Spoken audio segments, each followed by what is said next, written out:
Hello dear students.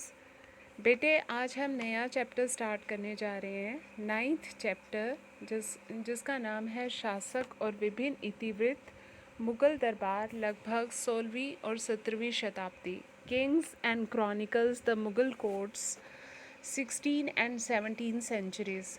बेटे ये lesson थोड़ा लंबा भी है और थोड़ा डिफ़िकल्ट भी है, तो इसलिए इसे ध्यान से समझना और साथ के साथ इसे देखते जाना। आज हम ये जो लेसन स्टार्ट कर रहे हैं, इससे पहले हम इस लेसन की कुछ बेसिक चीज़ों को देखेंगे। मैं आपको कुछ ऐसी मतलब बातें बता रही हूँ जो कि इस चैप्टर में नहीं है, लेकिन वो आपको जाननी ज़रूरी है। ठीक है, तो बेटे क्या था कि 1206 से 1206 से लेकर 1526 तक भारत में दिल्ली सल्तनत का शासन रहा। ठीक, इसके अंडर 5 वंश आते हैं, दैट इज़ गुलाम, खिलजी, तुगलक, सैयद और लोदी। इन्होंने 1206 से लेकर 1526 तक भारत पर शासन किया था। 1526 में क्या हुआ कि मुग़लों ने भारत पर अटैक किया और इब्राहिम लोदी और बाबर के बीच में पहली लड़ाई हुई, जिसे हम पानीपत की लड़ाई कहते हैं, और इसमें इब्राहिम लोदी मारा गया। और इसके बाद भारत में मुग़ल वंश की स्थापना हुई, जिन्होंने 1857 तक भारत पर राज किया था। तो बेटे इसमें हम जो है आज यही सब पढ़ने जा रहे हैं। तो अब इससे पहले हमें ये जानना है कि शासक और इतिवृत्त क्या हैं, क्योंकि जैसे कि नाम है लेसन का, इतिवृत्त। तो मुग़ल साम्राज्य के जो शासक थे वो स्वयं को एक विशाल और विजातीय जनता पर शासन के लिए नियुक्त मानते थे।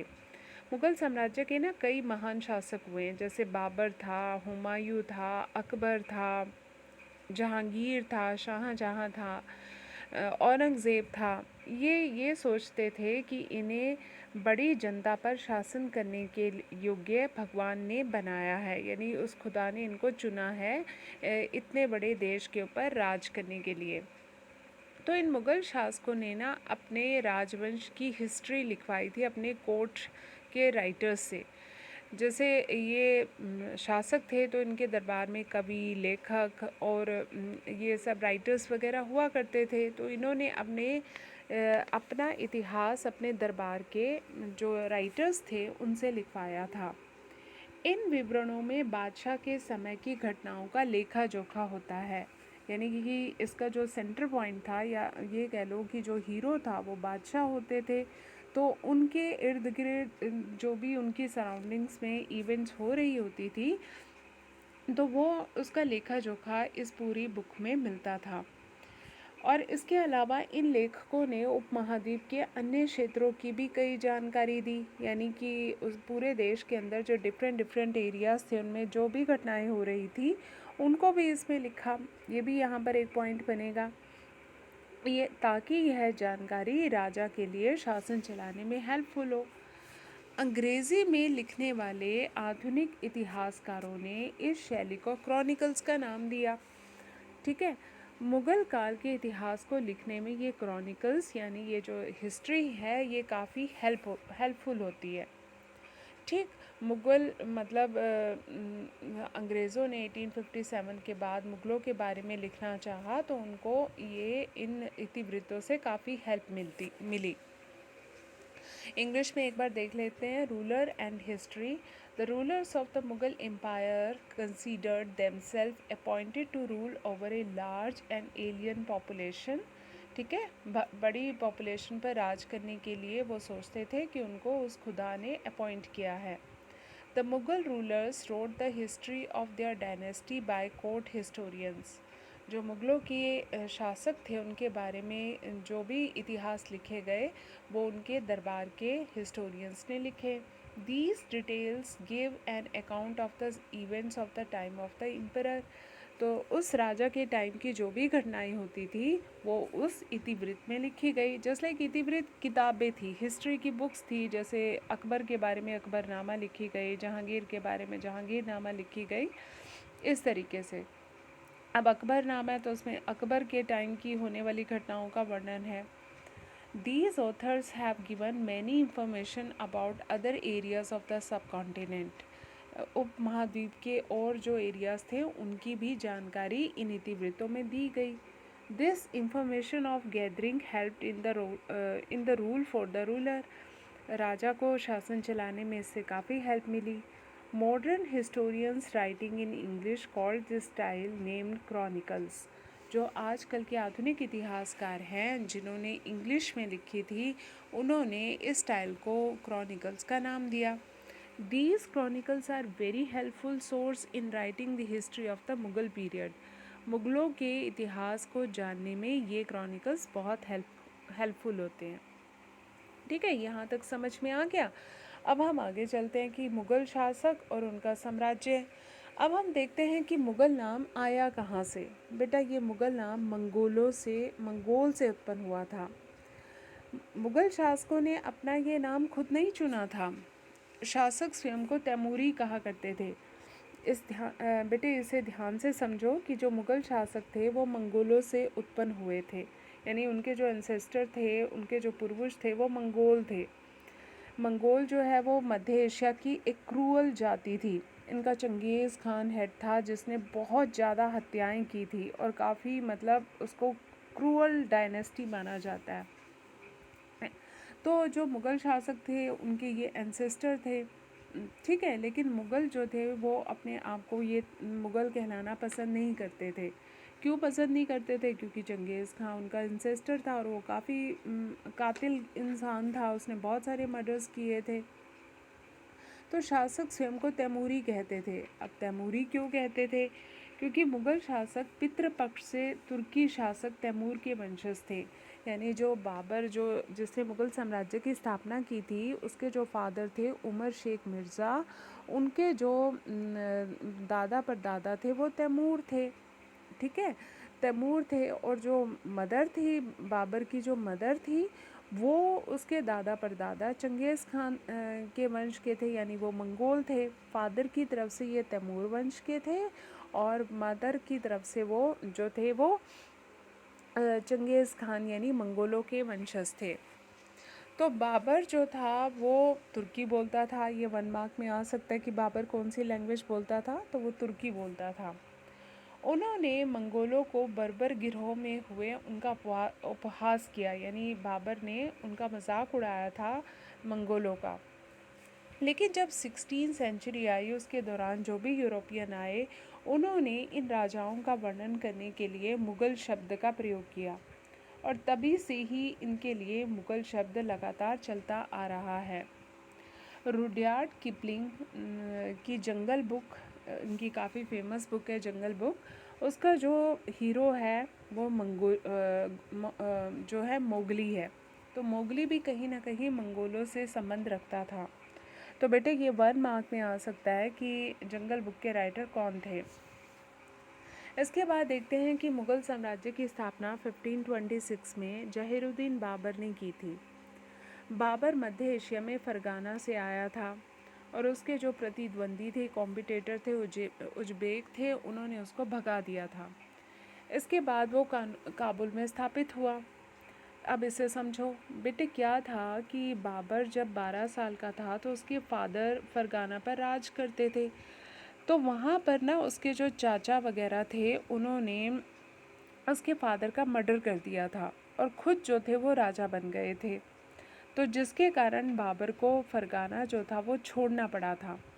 तो वो दर दर भटकता हुआ काबुल में उसने अपने आप को इस्टेब्लिश किया. काबुल अफ़गानिस्तान की कैपिटल है, इंडिया के पास ही पड़ता है, क्योंकि उस टाइम पाकिस्तान ये सब तो भारत के ही हिस्से थे. तो उसने ना अपने आप को काबुल में इस्टेब्लिश कर लिया. जो अपने कबीले, अपने लोगों के साथ वहीं रहना शुरू कर दिया और साथ साथ वो धन या दूसरी चीज़ें मतलब रिसोर्सेज कलेक्ट करता रहा ताकि वो फ्यूचर में फरगाना को जीत सके. ठीक है, उसने अपनी आर्मी वगैरह भी बना ली. तभी उसे जो नज़दीक भारत पड़ता था उसके बारे में उसे पता चला कि भारत सोने की चिड़िया है और इस देश में यूनिटी बिल्कुल भी नहीं है. यहाँ के राजा लोग आपस में लड़ते रहते हैं. तो उसने इस स्थिति का फ़ायदा उठाया और भारत के ऊपर कई अटैक किए. वो यहाँ से काफ़ी धन दौलत लूट कर ले गया। जो उसका फाइनली अटैक था वो 1526 में हुआ। 1526 में उसने दिल्ली पर अटैक किया। उस टाइम दिल्ली का बादशाह इब्राहिम लोदी था। इन दोनों के बीच में पहली लड़ाई हुई, जिसे हम पानीपत की पहली लड़ाई कहते हैं। इस लड़ाई में जो इब्राहिम लोदी था उसके करीब 1 लाख के करीब सैनिक थे, हाथी थे। और जो बाबर था उसकी दूसरी तरफ उसके पास सिर्फ 20,000 सैनिक थे। लेकिन वो इतने साइंटिफिक तरीके से लड़ाई लड़ी, उसने इतनी प्लानिंग करके लड़ाई लड़ी, इब्राहिम लोदी की पूरी सेना को घेर लिया। और इसके अलावा इन्होंने कैनन यानी तोपों का भी इस्तेमाल पहली बार किया था। भारत में पहली बार तोपों का प्रयोग हुआ था। तो जिसके कारण इब्राहिम लोदी जो था वो मारा गया, वो हार गया और मारा गया। तो इसके बाद जो था इनके ऊपर दिल्ली सल्तनत के ऊपर बाबर का अधिकार हो गया और इस तरीके से भारत में मुग़ल वंश की स्थापना हुई। ठीक है, अब इसे एक बार इंग्लिश में देख लेते हैं। Mughal rulers and his empire. The Mughal name originated from Mongol. The Mughal rulers have not chosen this name for themselves. उन्होंने यह नाम अपने आप नहीं चुना था। The rulers used to call themselves Temuri because the Mughal ruler was a descendant of the Turkish ruler Temur from Pitrapaksha. Babur was related to Chengiz Khan from his material side. Mother की तरफ से वो चंगेज़ खां और father की तरफ से वो तैमूर वंश से जो था वो बिलोंग करता था। He used to speak Turkish, वो तुर्की बोलता था। ठीक है, इसके बाद जो था उसे मंगोलों को वो बारबैनिक यानी जो था बर्बर समझता था, उन्हें क्रूल समझता था। During the 16th century Europeans use the word Mughal to describe these rulers. पहली बार यूरोपियंस ने इसका वर्ड का यूज़ किया। ये 1 मार्क में आ सकता है बेटे। Since then the word Mughal has been used continuously. The name of Mowgli, the young hero of the Rudyard Kipling book Jungle Book has also originated from this. The Mughal Empire was founded in 1526 by Jahiruddin Babur. Babur was driven from Fargana in Central Asia by his rival Uzbeks. Later it was established in Kabul. He then proceeded towards the Indian subcontinent. ठीक है, यहाँ तक समझ में आ गया। 21 अप्रैल 1526 में पानीपत की पहली लड़ाई हुई। इब्राहिम लोदी वाज बाबर। इसमें बाबर जीता। पहली बार तोपों का प्रयोग हुआ। बाबर का उत्तराधिकारी नसीरुद्दीन हुमायूं था। क्या हुआ कि बेटे 1530 में 1530 में बाबर की डेथ हो गई और उसके बाद नसीरुद्दीन हुमायूं जो था वो राजगद्दी पर बैठा, वो उसका सक्सेसर था। ठीक है, First Battle of Panipat in 21st April 1526. Ibrahim Lodi was Babur. Babur won in this. Cannon was used for the first time. Babur's successor was Nasiruddin Humayun. इसका शासनकाल 1530 से 40 और फिर 1556 से 1555 से 56 तक रहा। अफगान नेता शेरशाह सूरी ने हुमायूं को पराजित कर दिया और वह ईरान भाग गया। क्या हुआ बेटे, 1530 से 40 तक 10 साल हुमायूं ने भारत पर राज किया, लेकिन 40 के बाद अफगान नेता शेरशाह सूरी ने हुमायूं को हरा दिया और हुमायूं को भारत छोड़कर ईरान जाना पड़ा। लेकिन कुछ टाइम बाद वो जो था वापस आया। तब तक शेरशाह सूरी की डेथ हो चुकी थी, तो उसने दोबारा अफ़गानों को हरा दिया और फिर वो भारत का सुल्तान बन गया। लेकिन वो सिर्फ़ 1 ही साल रह सका। 1555 में ही उसकी 1556 में उसकी डेथ हो गई। ठीक है, और उसके बाद उसका जो सक्सेसर था वो जलालुद्दीन अकबर बना, जिसने 1556 से 1605 तक राज किया। अकबर ने अपने साम्राज्य का विस्तार किया। अब अकबर ने अपने साम्राज्य को मजबूत और समृद्ध राज्य बनाया। इसका साम्राज्य जो था हिंदुकुश पर्वत तक फैल गया। अकबर ने ईरान के सफ़ावी और तुरान के उज़्बेकों की विस्तारवादी नीति पर भी रोक लगाई। क्या था बेटा कि इसका जो साम्राज्य था वो पाकिस्तान में हिंदुकुश पर्वत है वहाँ तक फैल गया था। भारत में जो अटैक होते थे वो इसी तरफ से होते थे और ईरान के सफ़ावी और तुरान के उज़्बेक जो थे वो यहीं से भारत में एंट्री करने का प्लान करते थे और बार बार अटैक करते थे। तो अकबर ने उनकी इस विस्तारवादी नीति पर जो थी उसने रोक लगाई। His successor after Humayun, Jalaluddin Akbar, became 1556 से 1605। अकबर expanded his empire, उसने अपने राज्य को फैलाया। He made his empire strong and prosperous. Its empire spread to the Hindu Kush mountains. Akbar उसने जो भी सफ़ावी थे ईरान के और तुरान के जो उज़्बेक थे उनकी इस एक्सपेंशन पॉलिसी पर रोक लगाई। ठीक है, keep a check on the plans. Akbar के बाद जहांगीर आया, जहांगीर के बाद शाहजहाँ आया और फिर औरंगज़ेब। 1707 में औरंगज़ेब की मृत्यु हो गई और उसके बाद राजवंश की शक्ति कम होनी शुरू हो गई। दिल्ली, आगरा, लाहौर जैसे जो राजधानी नगर थे उनका विस्तार यहीं तक ही बस रह गया और 1857 में इस वंश का अंतिम शासक बहादुर शाह जफ़र को अंग्रेज़ों ने उखाड़ फेंका। 1857 में भारतीयों ने अंग्रेज़ों के विरुद्ध पहली बार रिवोल्ट किया था। That is called 1857 revolt, the revolt of 1857। इसमें बहादुर शाह जफ़र जो थे वो क्रांति के लीडर थे। उनके अधीन भारतीयों ने अंग्रेज़ों का विरोध किया था, तो अंग्रेज़ों ने इस म्यूटनी को दबा दिया था और बहादुर शाह जफ़र को अरेस्ट करके रंगून भेज दिया था और वहाँ उनको तोप के मुंह के आगे बांधकर उड़ा दिया गया था। और इस तरीके से 1857 में जो ये मुग़ल वंश का जो सूरज था वो हमेशा के लिए डूब गया। ठीक है, आफ्टर अकबर जहांगीर था, शाहजहाँ था, औरंगज़ेब था और आफ्टर औरंगज़ेब डेथ इन 1707 जो डायनेस्टी की पावर थी वो कम होती चली गई और इसकी जो रीजनल पावर थी वो सिर्फ दिल्ली, आगरा, लाहौर तक ही रह गई और लास्ट रूलर जो बहादुर शाह जफ़र थे was overthrown by the British और इस तरीके से इसका सूरज हमेशा के लिए डूब गया। ठीक है, अब आओ हम एक बार इसमें पिक्चर्स में देख लें ताकि आपको क्लियर हो जाए। बेटे ये जो है हमारा ये तैमूर है जो बाबर फादर की तरफ से ये तैमूर वंश से संबंध रखता था।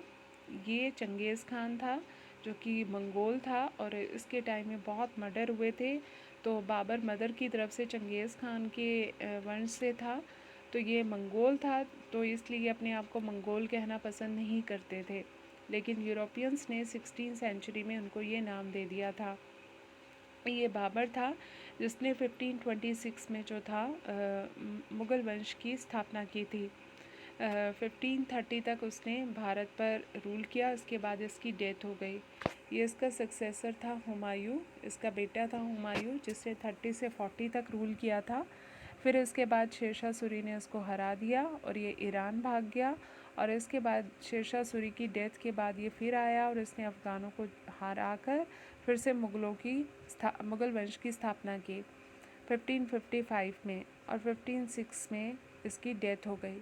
इसके बाद अकबर भारत का मुग़ल वंश का राजा बना जिसने 1556 में पानीपत की दूसरी लड़ाई जीतकर जो था भारत में अपना मुग़ल डायनेस्टी को इस्टेब्लिश किया और इसने 1605 तक राज किया। ये जो थे इनका नाम भारत के इतिहास में स्वर्ण अक्षरों में है।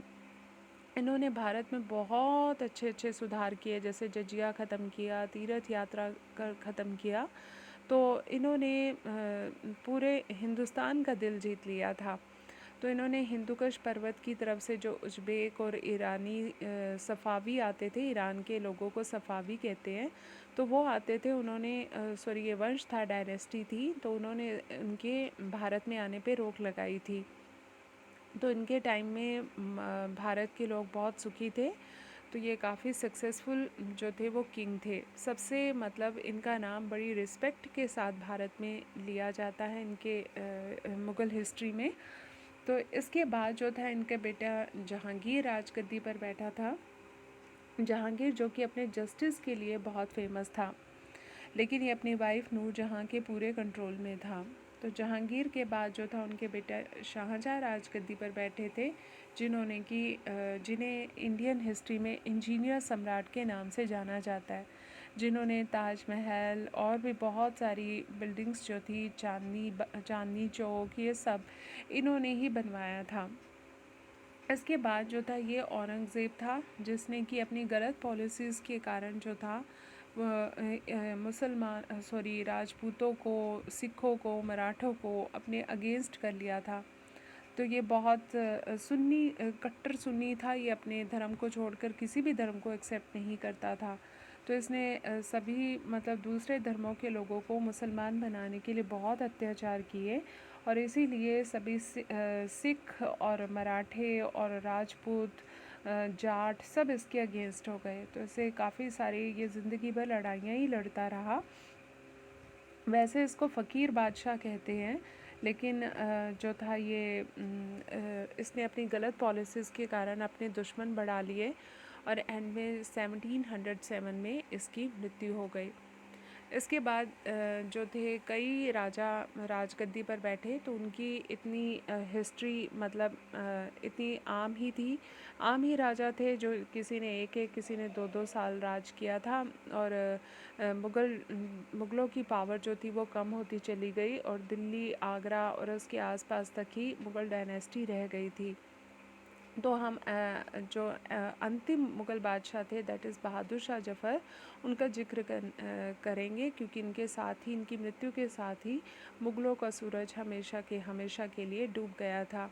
तो ये 1857 की म्यूटनी के जो थे वो हेड थे। इन्हीं के अंडर भारतीयों ने अंग्रेज़ों के अगेंस्ट विद्रोह किया था, लेकिन अंग्रेज़ों ने जो था इस म्यूटनी को दबा दिया, और इनको रंगून भेज दिया, और तोप के मुंह के आगे बांधकर इन्हें उड़ा दिया। और अनफॉर्चुनेटली जो था, इस तरीके से मुग़लों ने, जिन्होंने भारत पर जो था सक्सेसफुली राज किया था 1526 से, तो 1857 में इनका सूरज हमेशा के लिए डूब गया और मुग़ल हिस्ट्री ख़त्म हो गई। ठीक है, तो इसके बाद ये क्रॉनिकल्स लिखे गए, ये किताबें हैं, जैसे अकबरनामा अबुल फ़ज़ल ने लिखी थी, इसको हम क्रॉनिकल्स कहते हैं, यानी मुग़लों का इतिहास। जैसे कि ये बादशाह नामा था, ठीक है, ऐसे ही जहांगीर नामा, ये सब आलमगीर नामा, ये सब बुक्स लिखी गई थी। तो ये बुक्स किन्होंने लिखी थी, तो इनके जो कोर्ट्स के राइटर्स थे उन्होंने लिखी थी। और क्यों लिखी थी? क्योंकि मुग़ल रूलर्स चाहते थे कि आने वाली जो जनरेशन है वो उनके बारे में जान सके। ठीक है, तो इसमें मुग़ल बादशाह सेंटर पॉइंट होता था, और उसके आसपास घटने वाली जो इवेंट्स होती थी उनको इन बुक्स में लिखा गया था। तो हमारा चैप्टर जो आने वाले टाइम में इन क्रॉनिकल्स के बारे में है। तो बाकी चैप्टर अब हम कल करेंगे। ये बेसिक चीज़ें थी, आई होप आपको अच्छे से समझ में आ गई होंगी। थैंक यू बेटा।